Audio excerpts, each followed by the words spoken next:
जय हिंद दोस्तों, नमस्ते।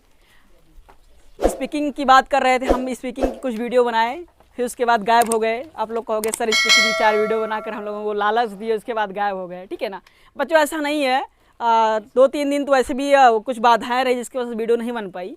और इंग्लिश की बात करें तो टाइम नहीं मिल पा रहा था, तो अब स्पेशल क्लास तो चलाएंगे ही इस इंग्लिश स्पीकिंग कोर्स की। ठीक है ना, तो आप लोग को बात करते हैं, जैसे गांव घर में इंग्लिश स्पीकिंग की बात करो, अगर थोड़ा सा अंग्रेजी बोल लो तो गांव वाले कहते हैं आगे बड़े अंग्रेज। देखो भाई, अपने गांव में सबसे बड़ी कहानी क्या है, वही है कि सबसे बड़ा रोग है यहाँ पे क्या कहेंगे लोग, उनसे हमें क्या लेना देना। वो अंग्रेजी नहीं बोल पाते हैं तो आपको परेशान करेंगे। आप अंग्रेजी बोलो ना, आपको कौन रोका है। ठीक है, अंग्रेजी बोलने का सबसे सिंपल तरीका यही है कि आप अपने आप को, सारी बातों को महसूस करो, फील करो। ठीक है, कि हम क्या कर रहे हैं, हम खाना खा रहे हैं, हम दौड़ रहे हैं, हम जा रहे हैं, हम आ रहे हैं, उसी को फील करो और उसको अंग्रेजी में बोलने की कोशिश करो। अंग्रेजी स्पीकिंग अपने आप आने लगेगी। ठीक है ना, हम शुरू से क्या करते हैं, शुरू से क्लास 1 से अंग्रेजी पढ़ना स्टार्ट करते हैं। 0 से 1 पढ़े, 2 पढ़े, 3 पढ़े, 4 पढ़े, 5 पढ़े, यहाँ तक कि टोटल ग्रेजुएशन कर लिए हम। ठीक है ना, ग्रेजुएशन कर लिए, बीए कर लिए, बीएससी कर लिए, लेकिन हमको अंग्रेजी बोलना नहीं आई। क्यों नहीं आई? इसका सिर्फ एक कारण है कि जो हमारे सर जी ने, हमारे टीचर ने, इंग्लिश टीचर ने हमको पढ़ाया लिखाया, उसको हमने केवल किताब तक और पेन तक ही उसको हमने रखा। उसको हम यहाँ पे नहीं लाए, अपने माइंड पे नहीं लाए। माइंड में आ भी गया तो हम इस पे नहीं लाए, जुबान पे नहीं लाए। अब वही सारी चीज़ों को जब आप जुबान पे ला लेते हो तो अंग्रेजी बोलना आसान हो जाती है। ठीक है ना, तो जैसे कुछ बच्चों ने हमें कमेंट करके पूछा कि सर जैसे मेहनत रंग लाती है या फिर पैसा रंग लाता है, उसका ट्रांसलेट कैसे करें अंग्रेजी में। तो वो ध्यान समझिएगा बच्चों, कैसे करते हैं। एक होता है पेज। पेज का मतलब होता है अदा करता है। ठीक है ना, पेज का कहते हैं पेमेंट है, पे कर रहे हैं, अदा कर रहे हैं, पेमेंट कर रहे हैं ना। वैसे कोई काम हम जब करेंगे तो हमें क्या करेगा, हमें अदा करेगा। जैसे बात कर लें, मेहनत रंग लाती है। बात कर लेते हैं हम कि मेहनत रंग लाती है।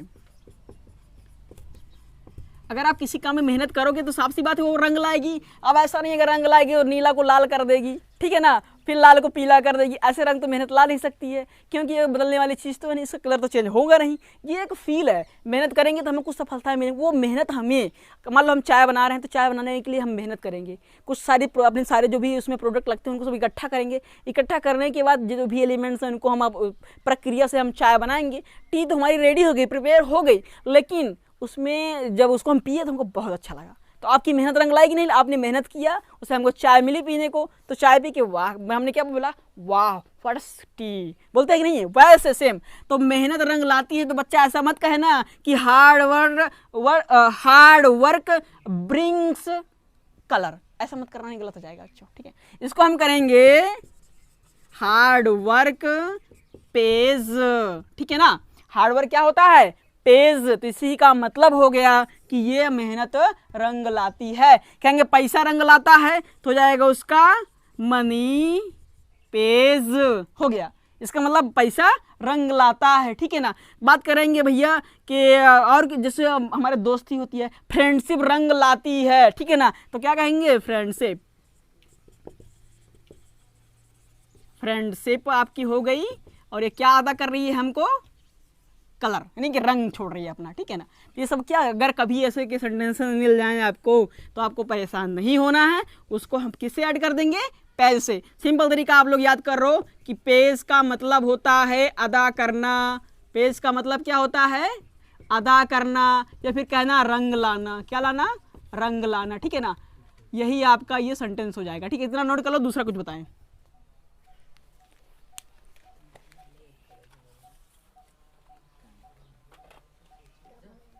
चलो बच्चों, एक बात और देखते हैं कि कभी कभी क्या होता है कि हमारा जो प्रोनाउंसिएशन होता है, जो हमारा उच्चारण होता है ना, हम वर्ड्स को समझ ही नहीं पाते कि हमारा लिखा क्या है। ठीक है, जैसे एक वर्ड की बात कर ले हम बच्चों, आपने बहुत सुना होगा कि हमारे पास एक वर्ड था बहुत पहले, अभी अब तो मान लो VI, मतलब वोडाफोन आइडिया बन गया। अब बात करते हैं वोडाफोन की, हम बात कर ले। ठीक है ना, तो बच्चों कुछ लोग तो इसको कहेंगे, जो वोडाफोन लिखा है ना, इसको कुछ लोग कहेंगे क्या, ये लिखा सर जी वोडाफोन लिखा है, वोडाफोन।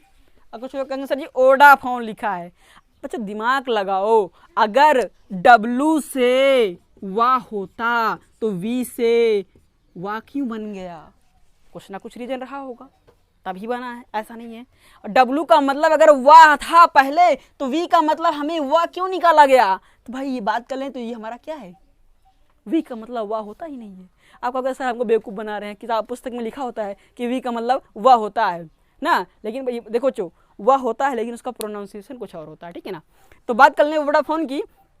एक्चुअली ये ना तो वो वोडाफोन, ना तो ये वोडाफोन लिखा है, ध्यान समझिएगा बच्चों, ना तो ये वोडाफोन लिखा है और ना ही ये ओडाफोन लिखा है, ये लिखा है वोडाफोन। क्या लिखा है यहाँ पे, एक छोटा सा पॉइंट होता है, आपने देखा होगा, ये लिखा है वोडाफोन, ठीक है बच्चों।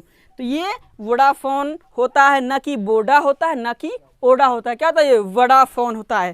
जैसे बात करें मुंबई में आप लोगों ने सुना होगा वड़ा पाव, सुना होगा सब लोगों ने, कहेंगे बड़ा पाव, बड़ा पाव नहीं होता बच्चों, गलत है, ठीक है ना। कहेंगे ओड़ा पाव, ओड़ा भी गलत है, क्या है वो वड़ा पाव होता है, ठीक है ना। समझने के लिए ध्यान दे, उसको क्या बोलते हैं हम, वड़ा पाव। इसी तरीके से हमारा एक और अक्षर होता है, इसे होता है जे। जे को हम क्या का तुलना करते हैं, जेड से, कहते हैं इसका मतलब भी जा होता है बच्चों और इसका मतलब भी जा होता है, ठीक है ना। लेकिन ये जो होता है ये गलत होता है। अगर इस जे का मतलब जा था तो जेड का मतलब जा कैसे हो सकता है, हो ही नहीं सकता। आप खुद समझो, दिमाग लगाओ आप लोग, क्या है ये। तो बच्चों जैसे बात करें हम आज़ाद लिखते हैं, हिंदी में आज़ाद लिखते हैं, तो इस वाले आज़ाद की अंग्रेजी हम लिख देते हैं, ये हो जाती है, तो ये सही है। लेकिन कहीं कहीं हमको इस तरह आज़ाद लिखा मिल जाता है भाई, ठीक है, यहाँ पे एक हल्का सा पॉइंट होता है, ठीक है ना। तो इस वाले आज़ाद की अगर स्पेलिंग यही लिख दोगे तो क्या हो जाएगा, गलत हो जाएगा। इसमें स्पेलिंग हमें क्या लिखनी पड़ेगी, जेड से लिखनी पड़ेगी, ठीक है ना। इस तरीके से PH और यफ में होता है, इसका आप लोग कमेंट करिएगा और बताइएगा कि इसका मतलब क्या होता है, दोनों में क्या डिफरेंस, ठीक है ना। आज के लिए इतना काफ़ी है बच्चों, इतना आप लोग पढ़ लीजिए। अगली वीडियो में स्पीकिंग में कुछ नया लेकर आएंगे, तब तक के लिए जय हिंद।